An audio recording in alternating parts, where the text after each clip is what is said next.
Welcome to Wildlife with Westley. We have a western blue-tailed skink. They have this blue tail when they're young, then they turn brown when they're older, and they can drop their tail when a predator is going after them.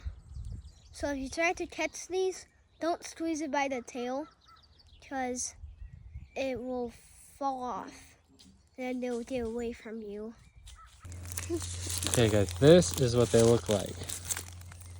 See that blue tail? Watch how they move on the ground. They move like a snake. Check this out.